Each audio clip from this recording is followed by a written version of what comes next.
तथा रसिक महानुभाव, भक्तिमती देवियों,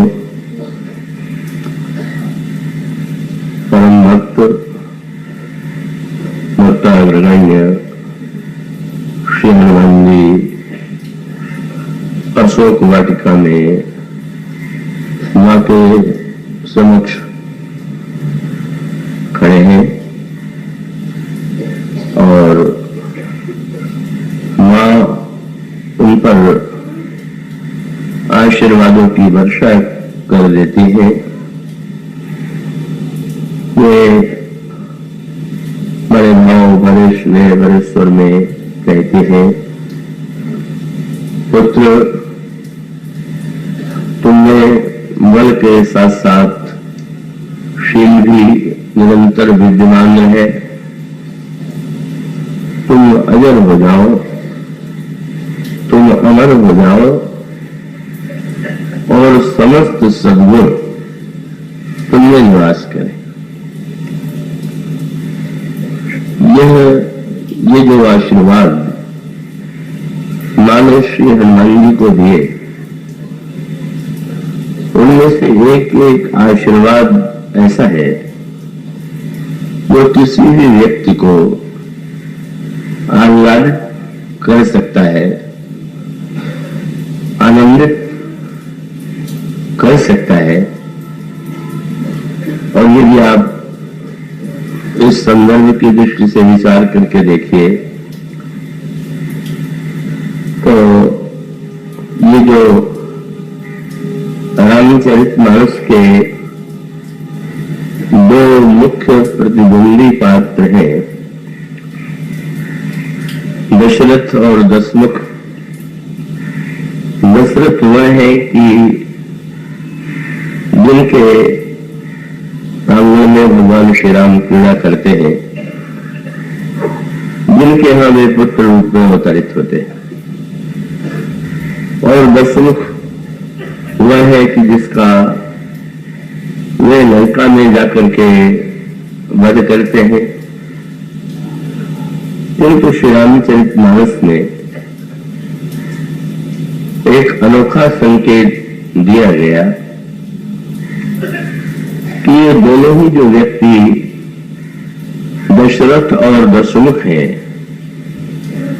पूर्व जन्म में मनुष्य ही थे और वो दोनों ही मनुष्य जो है उनके चरित्र का जो वर्णन किया गया है वह बड़ा उत्कृष्ट है। किंतु उन्हीं दोनों व्यक्तियों में, मनुष्यों में, यदि एक व्यक्ति दशमुख बन गया और दूसरा व्यक्ति दशरथ बन गया तो ये तो मानो सारे संसार के मनुष्यों के लिए सबसे बड़ा संदेश है। महाराज मनु जो है वे भी बड़े धर्मात्मा, कर्तव्य परायण और ठीक इसी प्रकार से प्रताप भानु का राजा, प्रताप भानु नाम का राजा भी जो है वो बड़ा ही धर्मात्मा है। किंतु इतना होते हुए भी यदि एक दशरथ बना और दूसरा दशमुख बना तो वो तो एक बड़ा विस्तृत प्रसंग है। केवल यहां इतना ही सूत्र आपके समक्ष रख दो कि महाराज मनु बूढ़े हो गए। यहां माने श्री हनुमान जी को जो आशीर्वाद दिया उसमें से एक आशीर्वाद था कि तुम कभी वृद्ध न हो, बूढ़े न हो और तुम्हारी मृत्यु कभी न हो, तो तुम अजर और अमर हो जाओ। मनु के जीवन में वृद्धावस्था आ गई,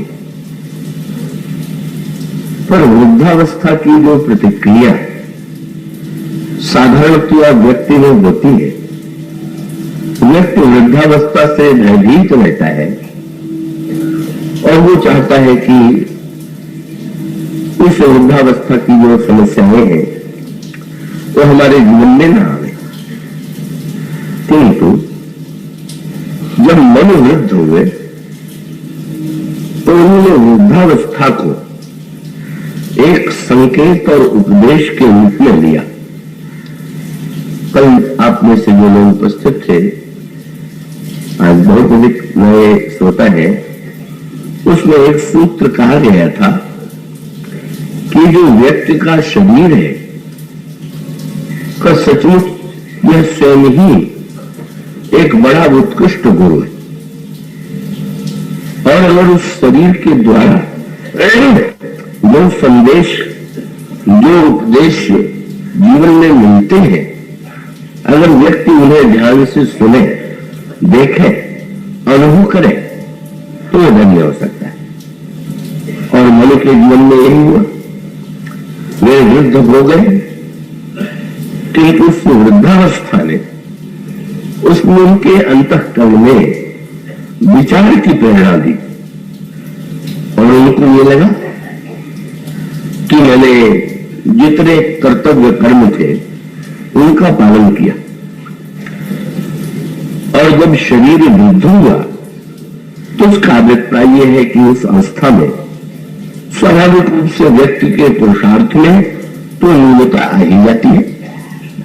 वह अवस्था में व्यक्ति को जितने उत्साह से कर्म कर सकता है, कब वृद्धावस्था में तो वह असंभव उस सीमा तक नहीं है। किंतु मनु को ऐसा लगा कि इसका तात्पर्य है कि जीवन का चरम लक्ष्य केवल कर्तव्य कर्म का पालन करना ही नहीं है, और वो जो उनकी मनस्थिति थी उसका वर्णन आप पाते हैं 2-3 शब्दों में, और वो यह था कि एक तो उन्हें ऐसा लगा कि युवा अवस्था में मैंने इतने विषयों का उपभोग किया, किंतु विषयों से वैराग्य मेरे जीवन में नहीं आया। तो एक सूत्र तो यह था, और उसका अभिप्राय यह है कि अब शरीर के साथ इंद्रियां हैं, और उन इंद्रियों के लिए विषय की आवश्यकता है, पर विषय के बिना शरीर जीवित ही नहीं रह सकता है। किंतु शरीर के द्वारा जब विषय का सेवन करते हैं तो वो साधन है कि साध्य? तो हम यह मानते हैं कि शरीर साधन है और विषय ही साध्य है, तो उसका स्वाभाविक रूप वही होगा जिसका संकेत आपको पुराणों के चित्र में मिलेगा, दसमुख के चित्र में मिलेगा। पर मन का जो विवेक है वह कहता है कि यह जब अनुभव करते हैं कि विषयों का सेवन करने में समग्र सुख की अनुभूति नहीं होती, अभाव और अनुभूति होती है, तो हमारे विषय सेवन का अर्थ तो यही होना चाहिए कि वो अंतःकरण में वैराग्य का उदय। एक दो विचार परंपरा है। एक परंपरा तो आप सब तो उससे परिचित हैं कि जब व्यक्ति शरीर के द्वारा जब भी विषयों का भोग करेगा तो भोग के साथ तो रोग की संभावना बनी रहेगी। और भक्ति ने जो वाक्य लिखा उसमें सबसे पहले यही कहा कि भय कहां नहीं, भोगी रोग भय, कुल च्युतिमय, वित्ते मृपालाद भय। अगर भोग को जीवन में स्वीकार करें तो रोग का भय, कुल की महिमा की दृष्टि से विचार करें तो कुल में कहीं हम किसी कार्य के द्वारा नीचे में मार दिए जाए यह भय है। वित्तीय मृपालाद भय, यदि संपत्ति है तो यह भय बना हुआ है कि राजा कहीं संपत्ति को छीनने या हड़पने की चेष्टा न करे। और इस तरह से उन्होंने कहा तो संसार में ऐसा कुछ नहीं दिखाई देता कि जिसके साथ साथ कोई भय न जुड़ा हुआ। और तब अब उसकी दो ही दिशाएं। तो एक व्यक्ति यह सोच के चलता है कि इस जीवन में शरीर के द्वारा हम भोगों को भोगने की चेष्टा करते हैं, पर रोग और वृद्धावस्था के कारण हम उन भोगों को पूरी तरह भोग नहीं पाते। तो फिर वो शास्त्रों ने उसके लिए एक व्यवस्था दी। उन्होंने कहा कि यदि व्यक्ति सत्कर्म करेगा, पुण्य करेगा, तो शरीर छूटने के बाद वह स्वर्ग में जाएगा और देवता शरीर प्राप्त करेगा। तो देवता शरीर प्राप्त करने का फल क्या है? उसका अभिप्राय ये कि स्वर्ग में देवता कभी बूढ़ा नहीं होता, देवता की मृत्यु नहीं होती, और वो विविध प्रकार के रोग जो है वो स्वर्ग में निरंतर विद्यमान रहते हैं। तो स्वर्ग की धारणा का अर्थ यही तो हुआ कि हम इस जीवन में जिन विषयों से तृप्ति नहीं पा सके और जिन विषयों के कारण हमारे जीवन में अनेक समस्याएं रोग के रूप में आती हैं, यदि हमें ऐसा शरीर मिल जाए तो इसमें कोई रोग न हो, वृद्धावस्था न हो, मृत्यु न हो, तो कितना आनंद रहेगा। और इसी कामना को लेकर के व्यक्ति जो है स्वर्ग की ओर जाना चाहता है। जब किसी की प्रशंसा कहते हैं बाद में शरीर छूटने के बाद, तो उसे स्वर्गीय कह करके उसकी प्रशंसा की जाती। किंतु भगवान श्री राम ने जब अपने अयोध्या के नागरिकों को उपदेश दिया तो उन्होंने कहा कि मित्रों, आप लोग ये न समझ लीजिएगा कि स्वर्ग के द्वारा व्यक्ति की समस्या का समाधान हो जाएगा। भगवान राम का वाक्य आप उत्तरकांड में पढ़ेंगे। ये अयोध्या के नागरिकों को बुलाकर के उपदेश देते हुए कहते हैं, यही तनुकर फल विषय न भाई। इस शरीर का अंतिम उद्देश्य, लक्ष्य, फल जो है वह विषय तो है ही नहीं। और यदि कोई सोचता हो तो स्वर्ग में जाकर के हम भोगों को भोगेंगे, तो भगवान श्री राम ने जो सूत्र दिया वो दो सूत्र उन्होंने दिया। स्वर्गम स्वल्प, भगवान श्री राम कहते हैं, ये तो दूर के ढोल सुहावने जो कहावत आपने सुनी होगी, वो तो भ्रम ही है कि स्वर्ग में कोई रोग नहीं होता। उन्होंने कहा शरीर का रोग भले ही स्वर्ग में न होता हो, पर मन के रोगी जितने देवता होते हैं वो तो उनके रोगों का जैसा परिचय है हमारे पुराणों में, रामायण में, कथाओं में मिलता है, उससे लगता है कि बेचारे मन के कैसे रोगी। और वहां गोस्वामी से पूछा गया कि स्वर्ग में मन का सबसे बड़ा रोग कौन सा है? तो उन्होंने पत्रिका में उन्होंने लिखा, सर्वम मिटत्व सामर्थ्य। स्वर्ग में व्यक्ति को ईर्षा का रोग इतना प्रबल होता है तो निरंतर दुखी नहीं रहता। वो व्यक्ति तो ये सोच करके गया कि स्वर्ग में जाएंगे तो इतने भोग होंगे, रोग होगा नहीं, तो फिर कितना आनंद मिलेगा।